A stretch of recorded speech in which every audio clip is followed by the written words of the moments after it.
toutes et à tous et bienvenue dans ce point de marché de Trading University Center de ce mercredi 3 novembre 2021. Je suis extrêmement heureux de vous retrouver pour ce briefing. Journée J, journée extrêmement importante, nous sommes le mercredi, donc journée bien sûr de la réunion de la politique monétaire de la Réserve fédérale américaine. Les indices boursiers américains ont réalisé la semaine dernière de nouveaux records historiques. Pour les actions classiques qui sont représentées notamment par le S&P 500, l'indice de référence financière mondiale.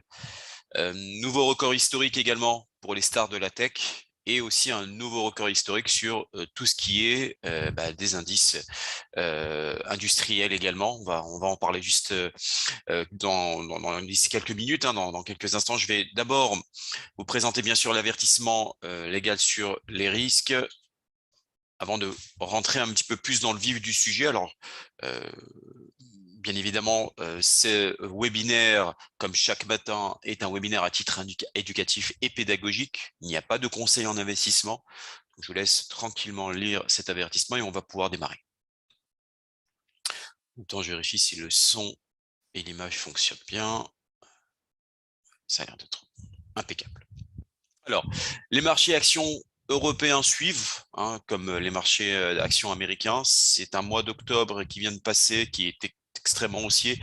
On ne pouvait pas s'attendre à un tel rebond, surtout après la décélération, je dirais, entre le mois d'août et le mois de septembre. Alors, est-ce que c'est un mois de novembre qui va continuer à entretenir, je dirais, cette dynamique? On va bien évidemment... Je vais vous présenter quelques fondamentaux en termes d'introduction sur ce webinaire. Après, bien évidemment, je poursuivrai sur tout ce qui concerne les illustrations graphiques. Alors, décision de politique monétaire de la Réserve fédérale américaine ce soir, donc où les risques fondamentaux, bien sûr, se multiplient. Les taux d'intérêt remontent ou pas. En tout cas, ce qui est très important, c'est que cette information de ce soir mettra en avant ce fameux tapering, c'est-à-dire de pouvoir effectivement avoir un ralentissement au niveau des achats d'actifs. Ce qu'on a parlé, je dirais, c'est surtout de savoir aujourd'hui la Fed, avec notamment ces indices US, le S&P 500, le Nasdaq, et n'oublions pas bien sûr le Russell 2000, le Russell 2000 qui répertorie donc les small et les mid caps. Ce sont également des catalyseurs pour savoir un petit peu comment se projette au niveau des indices américains. Vous avez également un focus pour cette semaine, puisqu'il va y avoir aussi comment dirais-je, le rapport NFP aux États-Unis ce vendredi. Donc, on en reparlera bien sûr dans le webinaire de ce vendredi. Les thèmes importants, je vais également vous parler d'Amazon, bien sûr, et également du Bitcoin. Alors, on va voir aujourd'hui le programme au niveau des actifs qui seraient mis en avant pour ce webinaire. Donc, je vous présente bien sûr quelques fondamentaux sur le marché action. Il faut savoir que on a aujourd'hui une dynamique qui est fortement haussière. On a atteint des nouveaux records. Bien évidemment, sur du court terme, on peut avoir quelques phases de conso, des phases de consolidation, des retracements qui peuvent paraître logiques, puisque le marché a besoin aussi de respirer par rapport à cette dynamique. Les clôtures hebdomadaires et mensuelles, on va regarder cela ensemble juste après, ce sont de nouveaux plus hauts. La tendance haussière s'est relancée à Wall Street en dépit, je dirais, de nouvelles anticipations et à la Fed, bien sûr, en dépit des pénuries, par exemple, chez Amazon, des goulets d'étranglement. Et vous allez voir comment ça pourrait évoluer. En tout cas, ce novembre, on va sûrement avoir une petite conso pour le mois de novembre. Est-ce que ce mois de novembre peut continuer à entretenir cette tendance qui est fortement prononcée? Alors, je pourrais vous dire quelque chose qui peut effectivement être intéressante, notamment au niveau des chiffres. Si on regarde un petit peu les statistiques des performances des années précédentes, il faut savoir qu'on assiste à ce qu'on appelle généralement les 3 derniers mois de l'année. On appelle ça une période de la saisonnalité. Généralement, la saisonnalité, c'est une performance moyenne d'un indice sur une certaine période. Ici, vous avez effectivement le S&P 500 et le Bitcoin qui sont généralement intéressants pour ces mois de novembre et mois de décembre. Il faut savoir que ça a commencé un petit peu à respecter. Le octobre a très très bien démarré. tout le monde s'interroge, est-ce que ce sont des meilleurs mois historiquement sur le plan statistique? Est-ce que le mois de novembre peut également être un des meilleurs mois après un tel parcours en octobre et de nouveau historique? Alors, le mois est long, il vient de démarrer, nous sommes le 3, il vient à peine de débuter. Pour l'instant, ça démarre très bien et très fort. Maintenant, ce qui attire l'œil en ce moment, c'est bien sûr regarder un petit peu les statistiques. Et effectivement, c'est la première information qu'on peut mettre en avant. Du côté des, pardon, des actifs risqués, c'est la même chose également sur le marché cryptographique. Regardez le Bitcoin qui a atteint un nouveau record historique. Statistiquement, aujourd'hui, c'est le meilleur en termes de retour, puisqu'il y a effectivement aujourd'hui la perte de la saisonnalité. Ce sont des statistiques, mais attention, 68% des mois de novembre sont haussiers. Quand on regarde un petit peu l'historique des années précédentes, c'est effectivement donc le mois de novembre, le mois de décembre, ce sont des mois généralement qui sont haussiers. Euh, donc là, on verra bien évidemment les différentes probabilités, différentes statistiques, entre autres. Alors, ça participe tout cela, bien sûr, un argumentaire haussier. La décision, donc ce soir, bien sûr, donc je vais vous montrer d'ici quelques secondes le calendrier économique. Donc c'est effectivement la décision de la politique monétaire de la Réserve fédérale des États-Unis. Donc vous allez effectivement avoir la Réserve fédérale qui va prendre une nouvelle décision de la politique. La Fed va enclencher ces prochains mois ce qu'on appelle le tapering, c'est-à-dire un ralentissement de ses achats d'actifs. Alors, ça ne veut pas dire qu'elle va arrêter, elle va juste acheter, mais moins. Et une fois que le tapering mis en place, il s'agira d'augmenter au fur et à mesure ces taux, soit au plus tard 2022, novembre ou décembre 2022, voire surtout 2023. Alors, dans cette réunion de la Fed qui aura lieu donc ce soir, elle va effectivement devrait en confirmer cette approche-là. On va apporter des détails sur le timing, l'amplitude, le tapering, mais le marché qui était stressé par comment dirais-je, par cette donnée-là, notamment en septembre, en août et en septembre, bien s'y adapte, commence vraiment à le mettre en place pour que parce qu'on regarde aujourd'hui, les entreprises, notamment les actions américaines, continuent à faire des profits.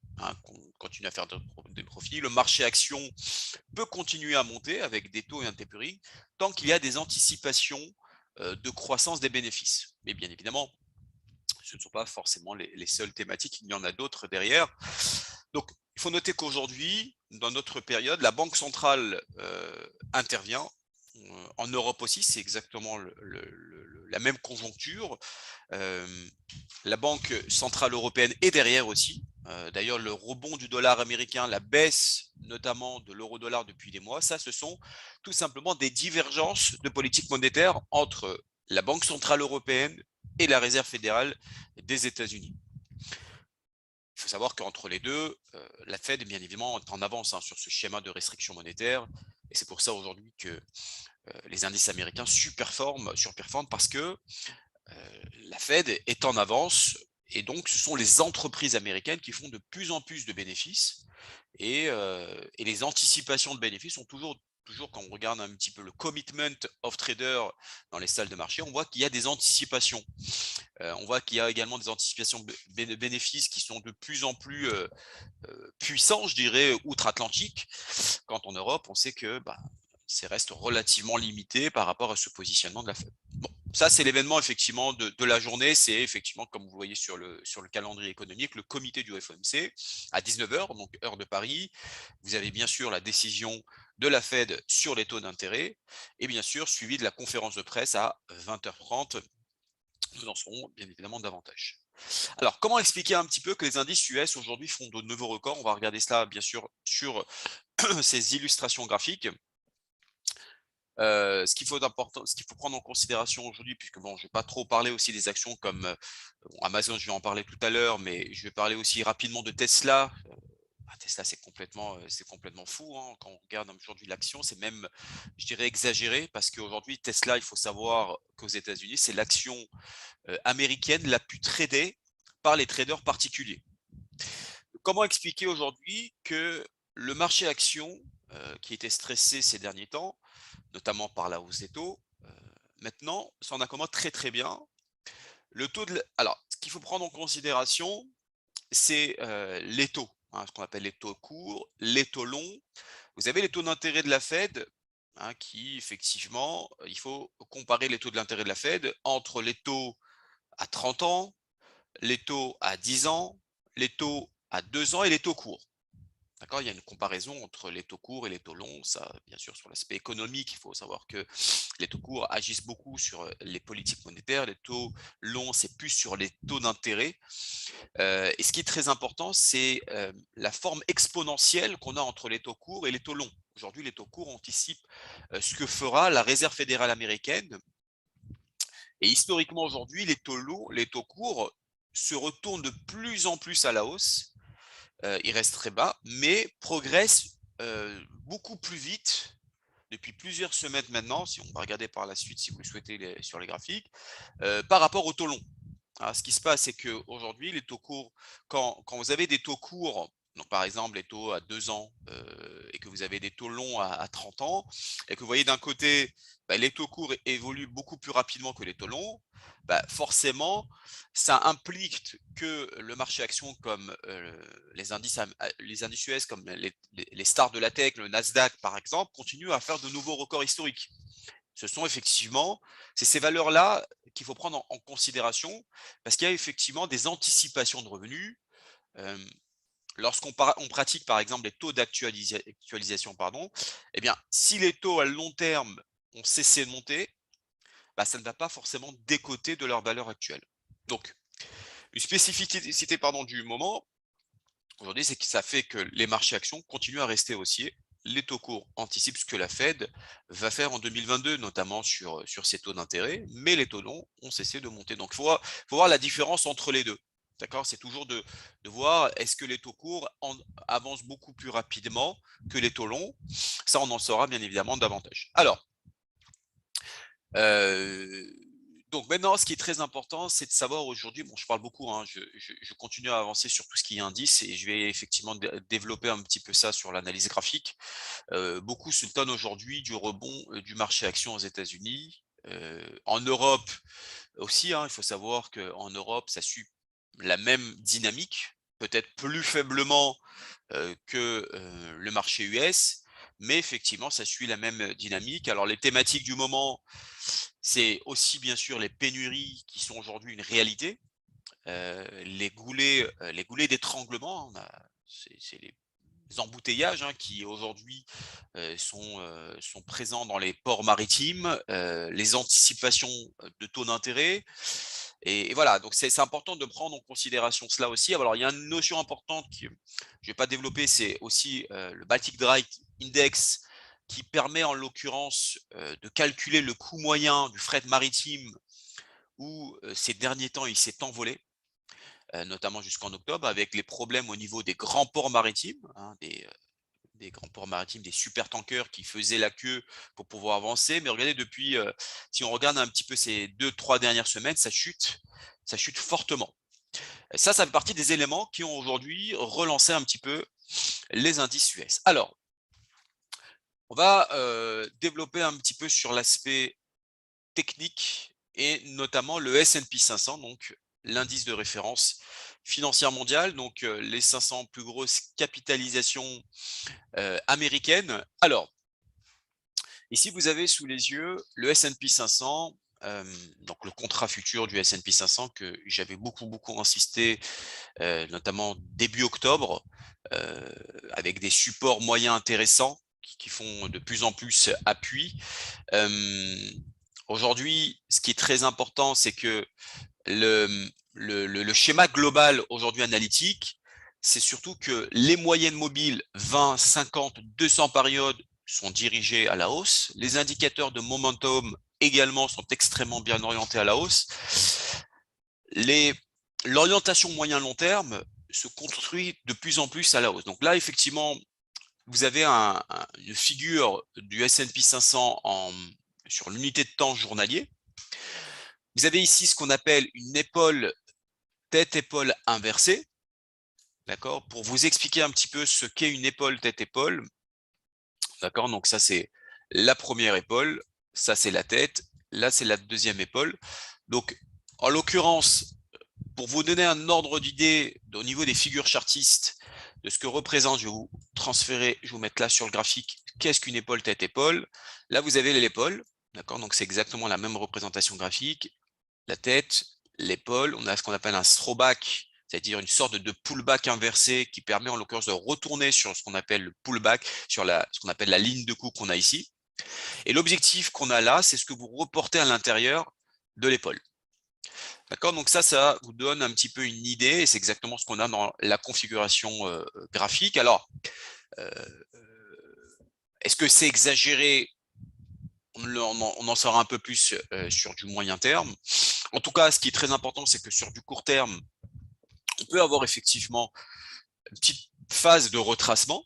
Hein, par exemple, pour aller chercher, notamment si on regarde un petit peu, on peut effectivement avoir un retracement vers cette zone-là aux alentours de la Tenkan Daily et repartir à la hausse derrière.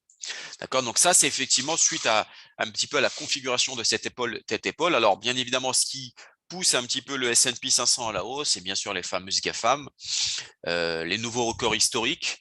La semaine dernière, les résultats des GAFAM sont sortis plutôt corrects hein, dans l'ensemble. On a une cassure technique haussière, ça continue hein, sur du moyen long terme. Alors, dans notre jargon, on appelle ça des boules. Hein, donc, ça continue à être boule, donc ça continue à monter. On a effectivement une approche similaire, je ne vais pas montrer vous le graphique, mais sur le Russell 2000 qui répertorie donc les small et mid caps américaines. Donc franchement, techniquement, sur du court terme, on peut peut-être avoir des petites phases de retracement, mais là, la tendance est quand même fortement haussière. Et donc, généralement, si on veut chercher des objectifs, notamment sur le S&P 500, avec les retracements de Fibonacci, donc on a effectivement la possibilité. Donc là, par exemple, ici, vous avez les 4625 qui ont été cassés en journalier, notamment hier. Donc là, aujourd'hui, depuis le début de la séance, ça fait ce qu'on appelle un pullback sur ces fameux 4625. L'orientation, c'est de se dire, est-ce qu'aujourd'hui, notamment avec la Réserve fédérale américaine, est-ce qu'on va avoir un retracement et repartir, ou tout simplement accélérer vers des nouveaux records historiques qui seraient aux alentours des 4665. Ça sera le futur objectif du S&P 500, donc, qui effectivement peut aller chercher cet objectif sur du moyen terme. Alors, on parle aussi bien sûr du marché action, on parle aussi, j'en ai pas parlé au début, mais l'inquiétude c'est aussi de savoir aujourd'hui que les matières premières, donc les marchés actions continuent de monter. Les matières premières commencent un petit peu à retracer, hein, commencent un petit peu à chuter, hein, donc, en tout cas ils ont cessé de monter. Du côté des taux d'intérêt, je vous en ai parlé juste avant, les taux longs nous montrent que les taux courts ne font que monter, mais que les taux longs restent quand même relativement limités. Hein, mais en soi, le marché action n'est pas gêné par cette différence. Donc, il y a effectivement des indications qui nous permettent de savoir aujourd'hui comment va réagir la Fed ce soir, donc notamment après parce qu'il faut savoir que, par exemple, si vous prenez le Russell 2000 qui, pendant 8 ou 9 mois, n'a fait que consolider.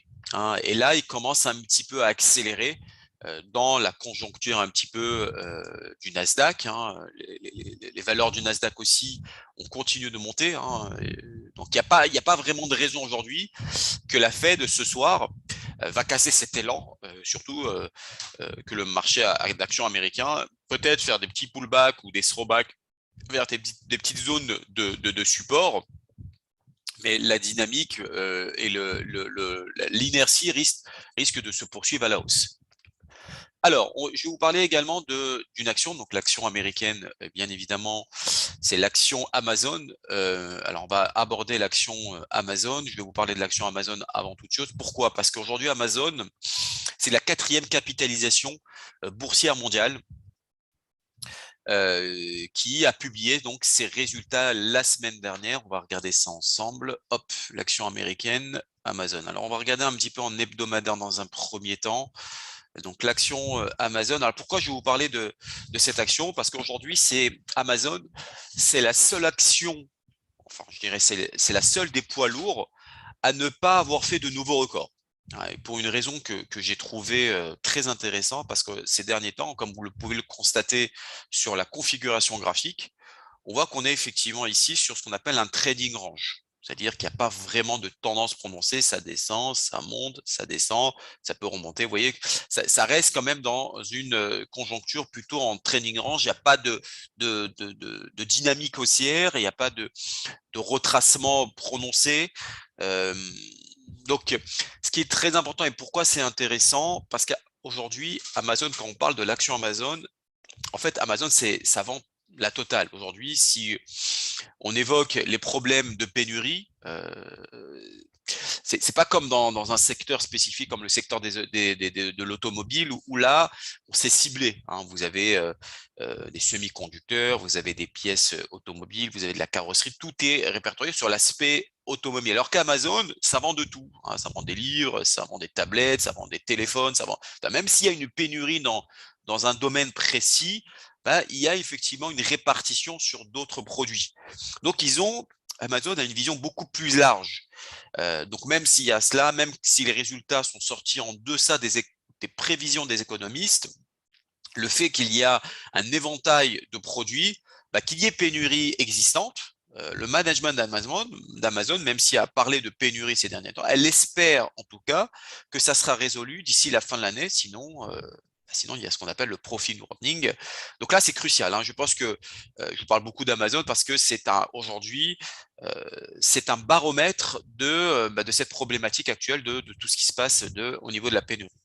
Donc si Amazon repart à la hausse, que tout va bien, que le management communique positivement, tout ira bien parce que Amazon, c'est un catalyseur aujourd'hui à la fois mondial, hein, et qui trouvera parce que bah, vous aurez tous les produits du monde. Donc, il faut le suivre aujourd'hui comme un baromètre de la thématique des pénuries. Et même si Amazon aujourd'hui a une certaine pénurie au niveau des produits, on va voir comment ça va se résoudre ces prochains mois. En tout cas, ça s'améliore et bon, pour l'instant, ça reste en training range. Sous les 3550 $, donc on est à peu près dans cette zone-là. Tant qu'on est en dessous de cette zone-là, pardon. Alors attendez, je vais faire comme ça, je vais vous montrer en direct. Tant qu'on est en dessous de cette zone-là, qui est une zone de résistance majeure, pour l'instant, on ne peut pas se permettre d'acheter fortement. Il faudrait qu'il y ait effectivement d'abord un choc boursier, qu'il y ait une cassure d'un niveau plus important. Par exemple, ici, hein, vous avez une sorte de résistance. Donc, si on casse cette résistance, on peut effectivement aller beaucoup plus haut. Mais là, ce qui est très intéressant, c'est qu'au niveau Amazon, on va regarder également ici, on est sur des niveaux de support. Donc là, le marché a un potentiel pour repartir et aller chercher donc ce fameux nuage d'Ishimoku, hein, qui est aux alentours des 3360, 3363.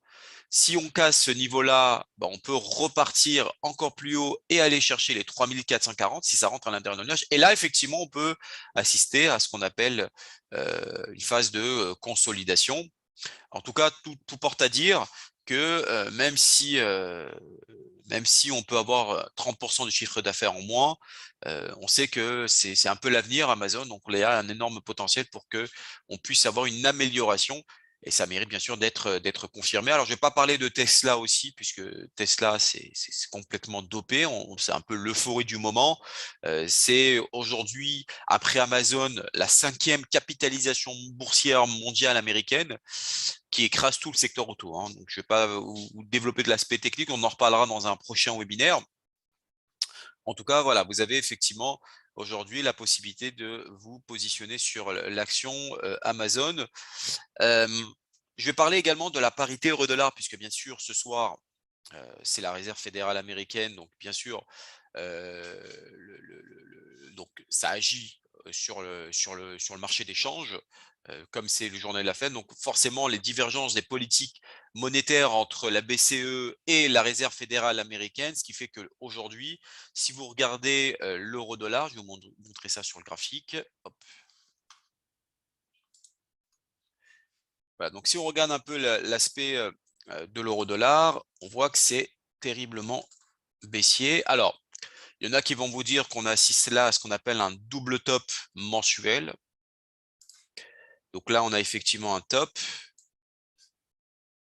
Donc, je vais vous montrer cela ici. Donc, vous avez un premier top ici, vous avez un deuxième top ici. Généralement, c'est une forme de M, comme vous pouvez le constater. Donc, on a ce qu'on appelle un pullback ici. Et généralement, le marché a tendance à décélérer derrière. Donc, les divergences des politiques aujourd'hui montrent que effectivement, depuis un certain nombre de mois, qu'il y a une zone qui est quand même compressée entre les 1.15 et les 1.17, 1.17, 1.18. Pour l'instant, ça effectivement, ça reste très bas. Il y en a qui vont vous dire qu'on, si on regarde un petit peu sur de l'hebdomadaire, on a ce qu'on appelle ici, ou même sur du, non, pardon, ouais, sur de l'hebdomadaire, on a ce qu'on appelle ici une épaule, tête-épaule. Donc en hebdomadaire. En mensuel, on a un double top. La question, c'est de savoir aujourd'hui, est-ce que les 1.15 vont tenir ou pas? Il faut savoir que sur du mensuel, les 1.15, ici, c'est la zone clé. C'est la zone de référence, c'est-à-dire qu'à partir du moment où on casserait les 1.15, là actuellement, au moment où je vous parle, là je suis en mensuel, on est à 1.1587. Les 1.15 cassés, ça peut effectivement relancer le dollar américain, donc une chute de l'euro-dollar vers les 1.1290, qui est ici les 61,8% de retracement de Fibonacci. Donc là, effectivement, on va voir comment on va réagir ce soir après l'annonce des taux d'intérêt, la Réserve fédérale américaine. L'impact, est-ce que l'impact sera immédiat sur les taux, sur le dollar américain? Est-ce que les 1,15 doivent céder? En lien bien sûr avec la divergence des politiques monétaires, la Fed bien sûr a de l'avance sur ces restrictions par rapport à la BCE. C'est typiquement aujourd'hui une séance avec les annonces de la Fed, on peut avoir beaucoup de volatilité, où c'est là où il est intéressant d'être présent et de pouvoir se positionner avec ce type d'information. Donc là, pour l'instant, ça reste baissier. On va voir comment ça va se prononcer également à travers les institutionnels. Comment aujourd'hui le commitment of trader avec les anticipations du dollar, comment se positionnent les traders en salle des marchés. Effectivement, pour l'instant, une grande majorité des opérateurs de marché se positionnent plutôt à la vente, donc à l'achat du dollar américain. Donc, on va regarder un petit peu comment on va réagir ce soir. Alors, je vais vous parler d'un dernier actif qui fait partie d'un des actifs risqués, c'est le Bitcoin. Alors, le Bitcoin, ça fait maintenant quelques semaines où le marché était en range, mais là, on était sous des records historiques. On peut avoir un petit renversement baissier. On va regarder ça à travers l'illustration graphique. Hop, l'analyse graphique. Donc là, on est en mensuel, on est sur un graphique mensuel du Bitcoin. Il y a effectivement aujourd'hui, ce qui est très important, donc ça fait partie des actifs risqués, c'est les plus grosses capitalisations. Le Bitcoin, aujourd'hui, le précurseur de tout ce qui est marché cryptographique. Est-ce qu'on va assister à un retournement ou pas? On voit effectivement que ça continue à accélérer. La zone, le record historique a été atteint le mois dernier. C'était la semaine du 18 octobre, avec une accélération aux alentours des 67 000. Est-ce que à la fin de ce mois, on va casser ce niveau-là, d'accord, ce niveau historique? Si on casse ce niveau, à ce moment-là, on peut avoir une nouvelle accélération et atteindre les 74 767 que vous avez ici, notamment au niveau des 127% des retracements de Fibonacci. Il est hyper performant. Ça fait partie des actifs risqués. Aujourd'hui, le Bitcoin ne fait qu'accélérer. Est-ce qu'on les alt, notamment l'ETH, l'Ether, le BNB, confirme un petit peu cette note très positive de l'accélération sur le Bitcoin? Donc voilà, tout nous porte à dire qu'aujourd'hui, comme je vous ai parlé au début de ce webinaire, la saisonnalité, le Bitcoin a tendance à accélérer en fin d'année. Donc là, on a donc une très forte dynamique haussière. Maintenant, qui peut être intéressant, c'est de patienter peut-être à la fin de cette semaine pour voir est-ce que cette zone-là sera cassée ou pas. Donc on y est, on est sur des résistances, on est sur une bande de Bollinger ici, on est en train de toucher la bande de Bollinger supérieure. Est-ce qu'on peut avoir un retracement et repartir à la hausse aux alentours des 78,60%, et rebondir sur les 57 128 pour aller chercher donc les 64 000 de nouveau, 895, ou tout simplement à la fin de cette semaine, bah, on peut avoir une cassure. Si à la fin de la semaine, on a une clôture de la bougie hebdomadaire, puisque là je suis en hebdomadaire, à ce moment-là, ça pourrait accélérer les prochaines semaines et aller chercher donc les 74 767. Voilà, donc je vous laisse continuer à regarder au niveau des actifs, voir avec vos coachs ou vos chargés de compte par rapport par rapport à vos portefeuilles. Je vous dis à demain. Je vous souhaite une excellente journée. Donc je vous dis à demain pour un prochain webinaire. Donc, je vous souhaite une excellente journée et à très bientôt.